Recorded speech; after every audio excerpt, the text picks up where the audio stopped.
For those of you who know, some might not know, but I throwed her in reverse, probably going 20-30 mile an hour in full low, and rinked all the teeth off the ring gear. So we're gonna pull it out, see if we damaged the housing or any of that stuff. I know it tweaked the housing because I glued these on with right stuff just to make it a damn. Unless it's, yeah, I snugged it back up, but I glue them on with right stuff to help make it rigid, help make it more rigid, and the seal was broke when I took the cover off. So I know it moved some, but it should have went back. We'll know when we take the carrier out. If the carrier just falls out, we got problems. If it's still tight in there, meaning pressed in, if it's still good and tight, we're probably all right. Let me get some things in order, some tools, and we will see what we got.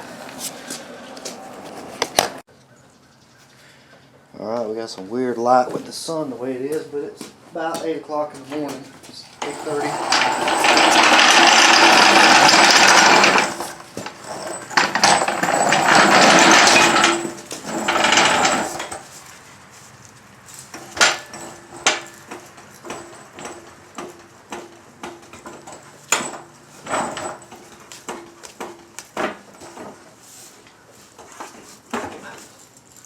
Jack's cold, we don't want to pump. Let's go slow with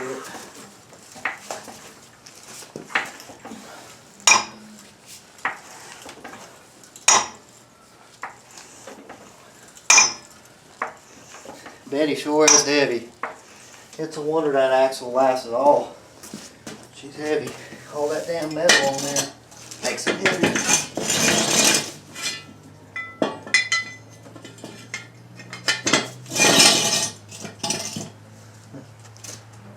Have my tall jack stands. I have lost one of them somewhere.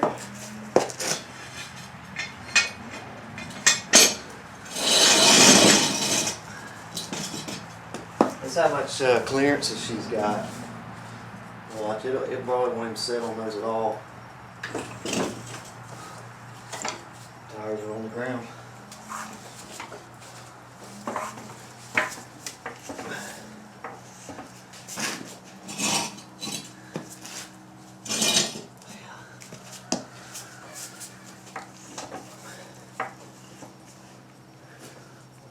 Some massive tires.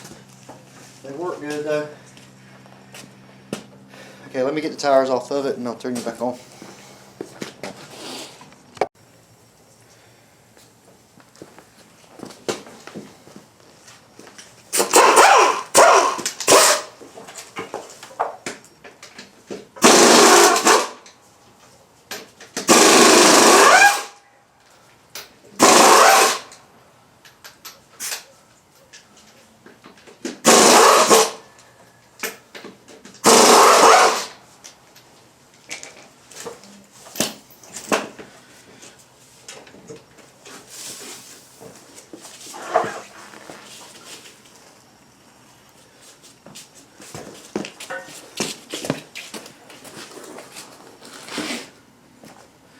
Talked to this guy at work yesterday.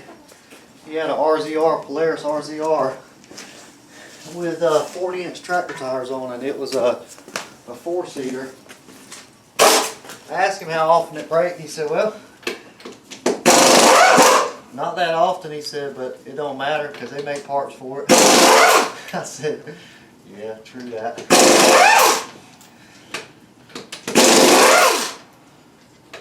That thing was bigger than this. I've seen them out in the woods like that. It's crazy how big they are.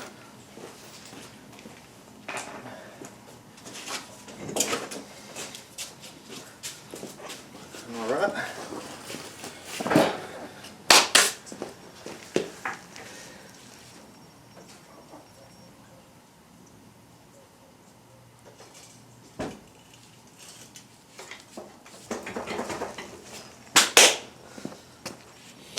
Probably going to switch out of my cell phone here in a minute because my batteries are not liking this cold weather. Let's look at the end of this stub shaft. Be the first thing we need to look at.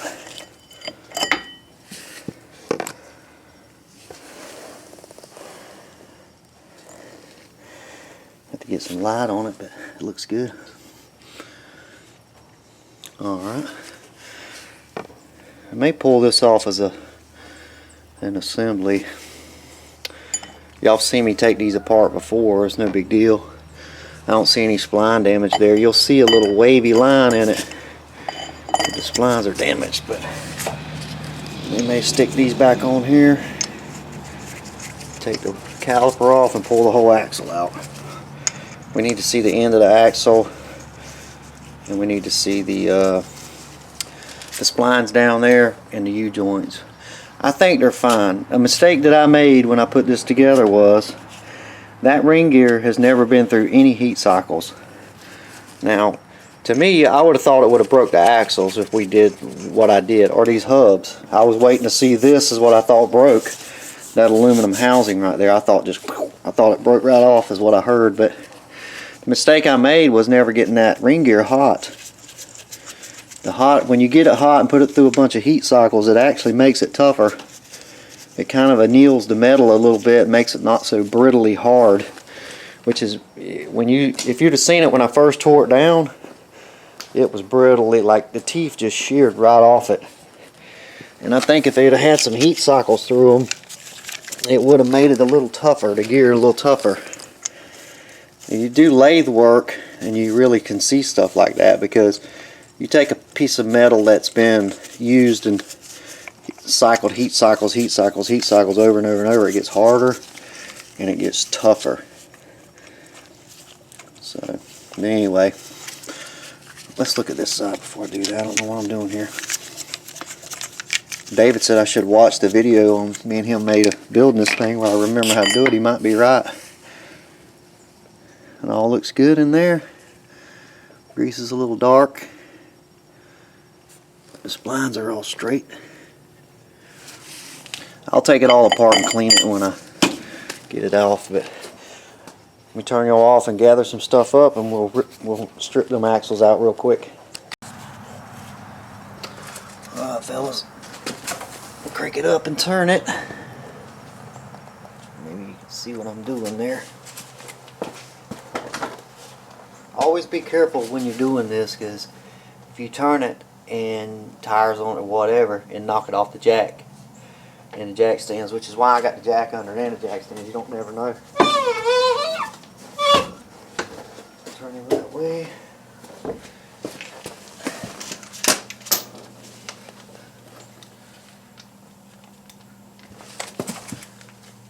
See if you're recording it.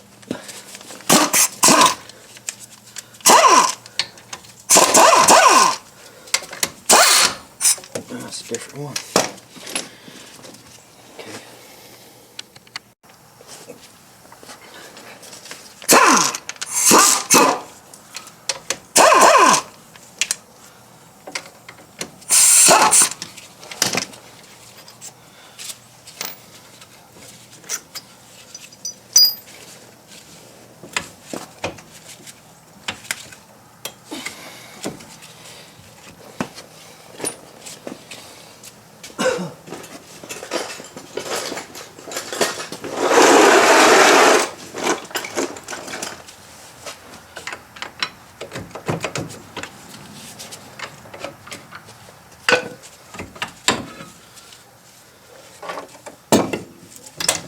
Might reach the ground.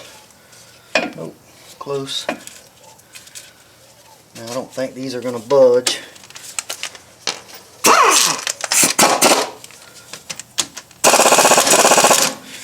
Let me kick the air on. Everything looks good.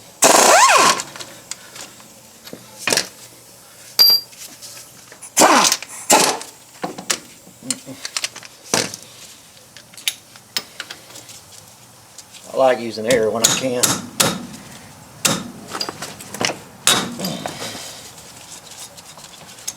That would be called hammer hand. That's not good to use either.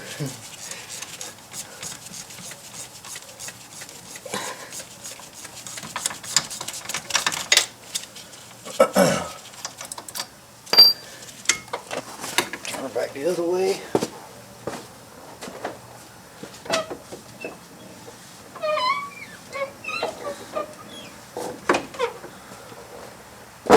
unlocking the hubs and driving it home trick worked though, which is the whole reason I bought these. That day would have been bad because all the other guys would have had to stop riding and come home to try to help me get my truck and trailer and all that stuff to get this thing out of the woods.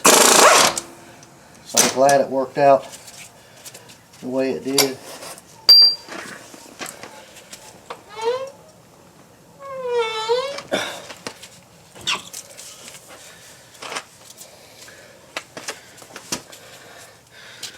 No water in there, don't look like yet. The short side's what breaks. Shit, it ain't even touched it. Ain't hurt nothing.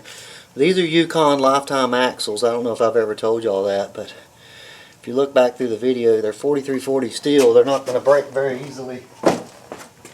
Sit over here. You come out assembly like y'all's would with a component bearing.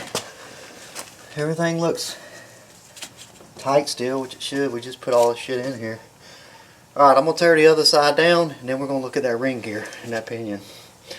And I just wanted to make a video on that part of it to show that it still comes out like regular with that kit. But the splines look good. You would see it right up in here. It'd be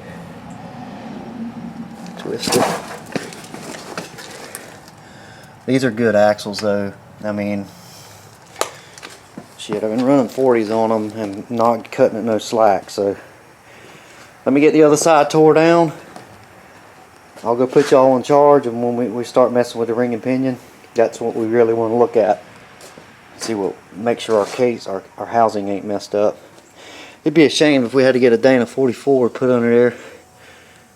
Nah, we got another 30 right over there in that, because she done give up on hers. Alright, I'll be back in a bit. Alright, same thing over here. It all looks good. The axle looks good.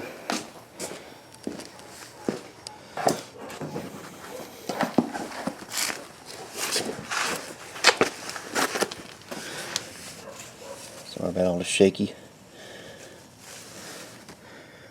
They ain't even touched those. You see, the coast side of a gear is weak. I mean, you can think about it. It's really common sense that it would be weaker that way. Where do I got one at? I think I got one thrown in my van over here. You could think about it, if that pinion gear kind of cuts its way to turning it. Yeah. And then this gear is trying to push the pinion to turn it. So you could see where it'd be weaker that way. Alright, enough of that. Let's just let's see how our housing turned out. Alright boys. That's my redneck tripod. See all the hooks you hanging on either one? I'm gonna go hanging right about here. Let's see here.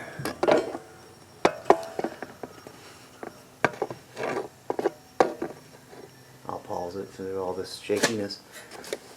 But I will. Now let's zoom in. Now with any luck, it's still tight in there. The carrier, that is. Hopefully.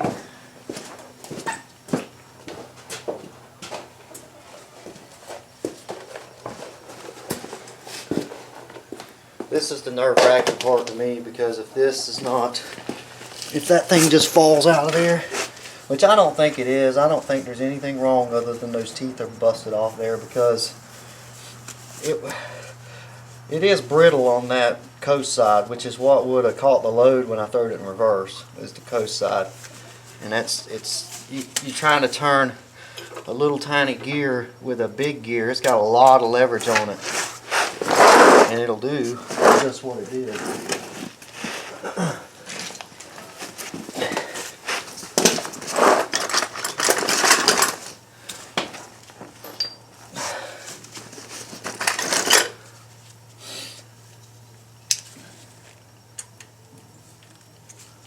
Not prepared.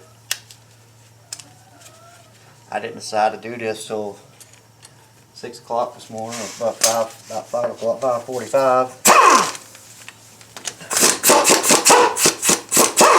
Sometimes you just gotta take a break.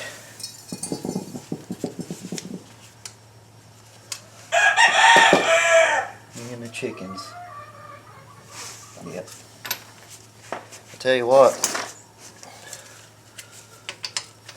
a lot of people thought it was gonna do that the first time I took it out. Alright, let's see what happens here.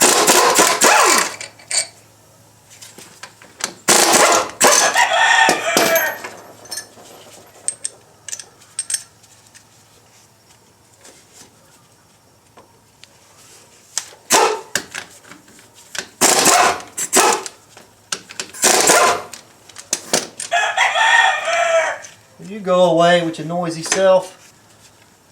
Yeah, it's still tight in there. Alright.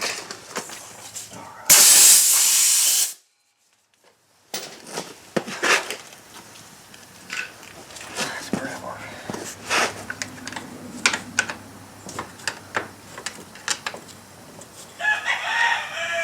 Wow.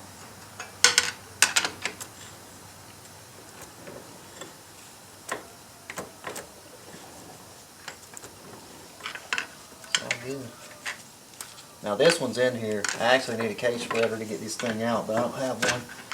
So I'm going to do it like I usually do it. Yeah.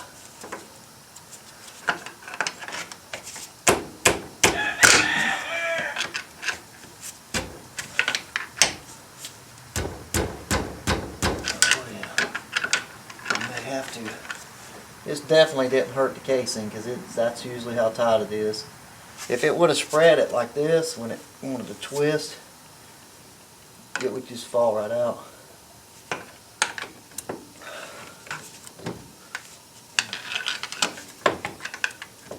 Definitely not going to hurt the teeth.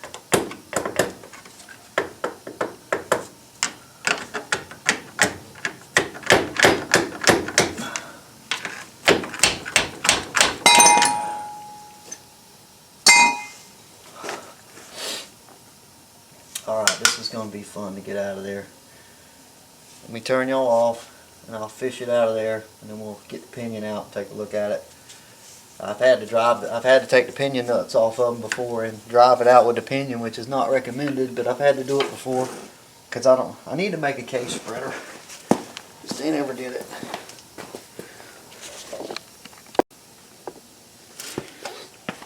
Be careful doing this. Don't do what you see me do.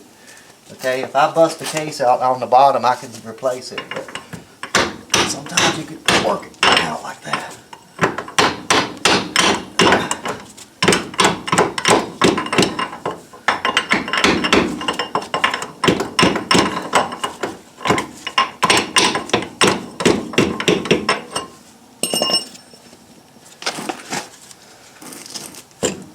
Like I said before, you want that to fit tight.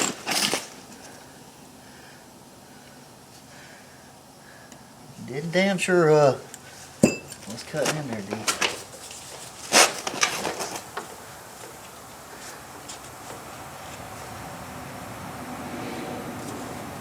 Shit, you could almost reuse the pinion. Look at this. Now, I wouldn't reuse it, but I had to.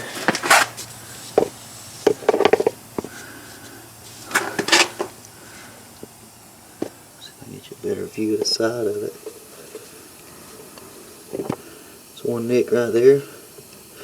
Right there's where it tore out. Yeah, you wouldn't want to reuse that. But see, all those teeth were on that first tooth that ripped out. All those were touching it.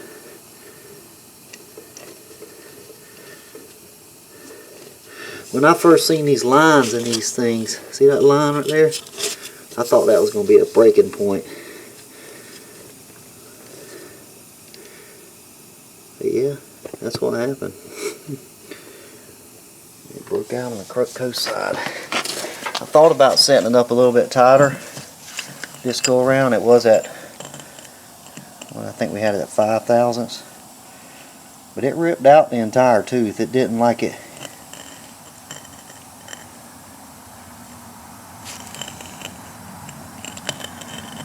I mean, it just, that's how long it took it to stop. From there, probably from this end. Let's get in here in some better light and look at it.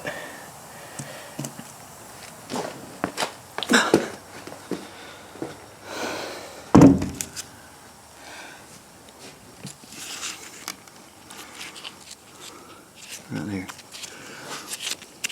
That one's ripped out all the way to the bottom. There we go.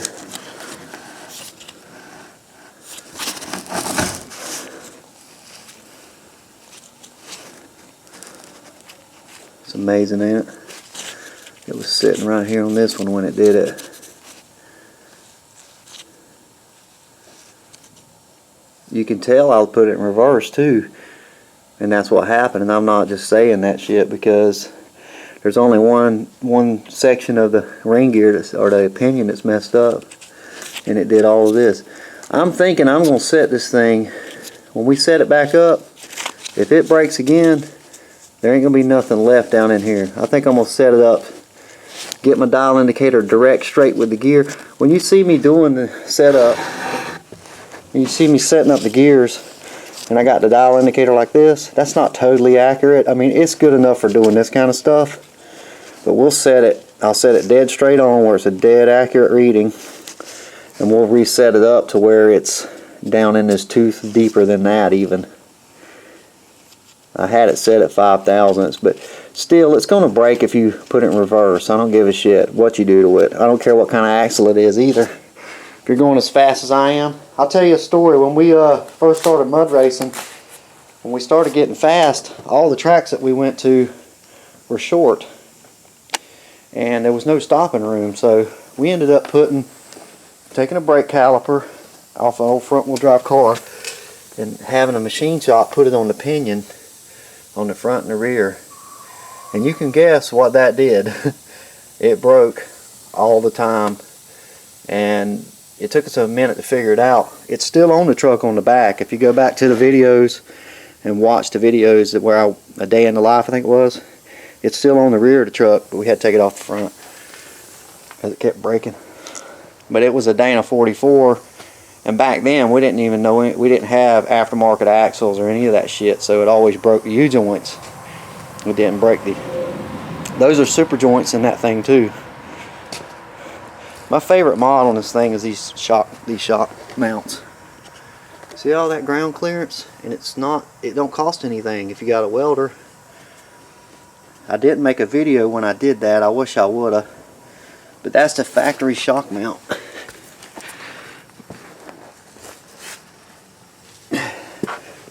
See, that's the factory shock mount. I just cut it off the rear end, moved it up, and welded it off where it was flush with the bottom, and it gives you a lot more shock down travel.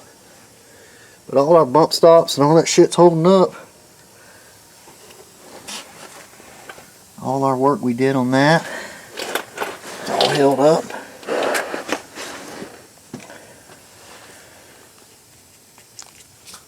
Rear end's good.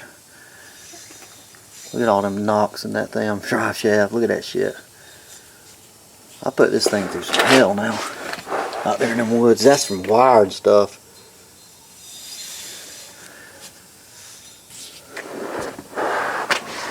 I haven't been under her in a minute.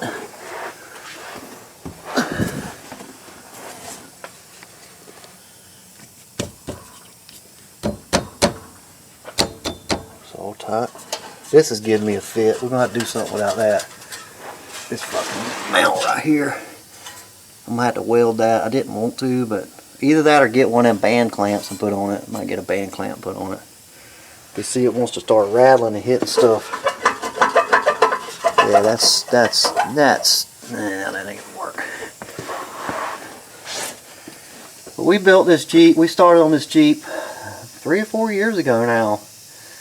And this rough country lift kit, everybody said was junk, and it's amazing the comments I get on YouTube, guys. It is crazy.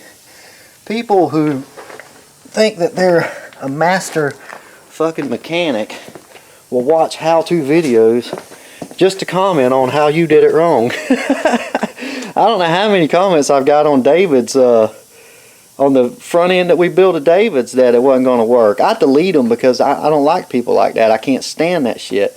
Because people read down on those comments and then they get, oh, I better not do that, man. I better not even try that because that one dumbass had to say that in the comments. And David's is still doing good. There's more than one way to skin a cat. You can watch videos on how to build a diff, and they get all this complicated crap, and it ain't that complicated. The only thing difference about one rear end to another rear end, or front end to a different front end, is the way it was machined from the factory, not the gears themselves, the housing. That's what you're shimming everything for, is the housing. Where they cut the pinion bearing, where your race seats down in the pinion bearings, down in here, how far they cut that in there, how much different it is from the next one, and all of that is what you're shimming the gears for. I mean, the gears are, the variance on them is like 0.0002 from factory. If you look at it when you buy new gears, you'll see that in the literature on it. It'll say 0.0005 variance from factory gears. The gears, not the housing. The housing's what you're shimming everything for, is to make it work in that housing. But anyway, I'm gonna get a new set of. I almost got the 513s and did the front and the back, but I really can't afford to do that right now, so I'll get a front ring and pinion. We'll put her back together. There's a trail ride at the end of the month out here, and I'm gonna try to go to that, make a video, at least take her out and stretch her legs a little bit. And we won't put it in reverse going down the road. I can't believe I did that, but I did. But if this is all that's broke, that's good, because that's not that expensive to fix. I mean, it ain't cheap, but I think this thing needs to go through some heat cycles next time, though. But it was all cut and good. Yeah, it's nice and shiny. It ain't if you was putting a lot of pressure on them gears, you'd feel the edge up here. But it's not. Look at that, it's cracked. Crack right there. Crack there, crack there. This is a USA standard gear is what this is.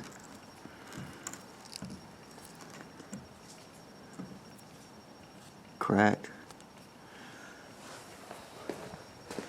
Let's see, where's the hammer at? Maybe I'll put the next one in the oven at 180 and then take it out and keep doing that a few times.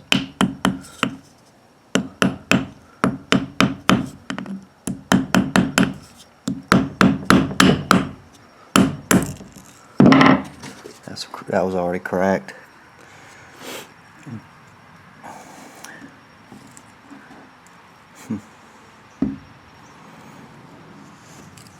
Maybe we'll try a motive gear or something in the front. The Yukon will be best, but good Lord, they're expensive. Maybe I'll get a Yukon gear. We'll see. But I wanted to tear it down and show y'all what we had. The housing's fine. If it wasn't, we wouldn't have had to make the carrier come out like I did. The pinion bearings are fine. The bearings on everything's fine. I may have to get some carrier bearings where I can shim it over a little bit if I need to when I put the other gear on it, but I guess that's gonna be it, guys. I don't even know what time it is. It took us, yeah, I've been out here for morning. Make a video we made a video tearing the axle down. My camera died right about this spot in the end, but I wanted to show y'all what we'd got done on the property. I think since the last time I've put a video up, I've cleared that out over there. Still got to put this fence up here, which I may do that tomorrow if it ain't raining. I think it's supposed to rain though. Got all this cleared out. There was a bunch of grapevines there. We're gonna put somewhere to store Jeeps over here eventually. But also built a porch We're going to side the whole house. I know it looks funny to build a new porch without siding and stuff, but that's in the works. Had to do this first because of it's going into what's going to be a kitchen.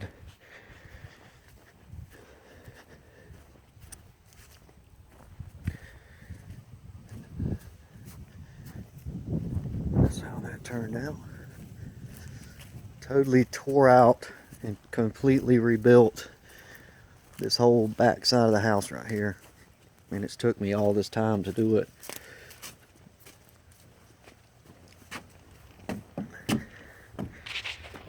All new sheetrock, floor joists. This is all going to be beadboard and chair rail around the bottom all the way around. This is 16 foot wide and 24 foot long. It's going to be a kitchen. Be plenty of room for when people come over. Have somewhere to eat, back porch to eat. And that's going into that other room that we didn't start on yet. Goes in there.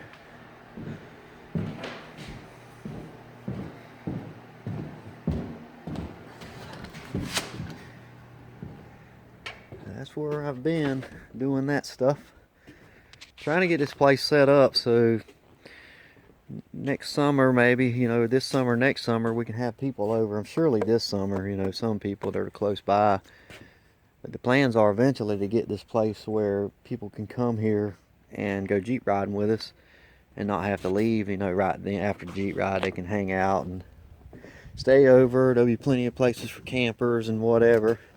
But that is the goal, to get it to where we can have Jeep rides over here and invite people and have a good time.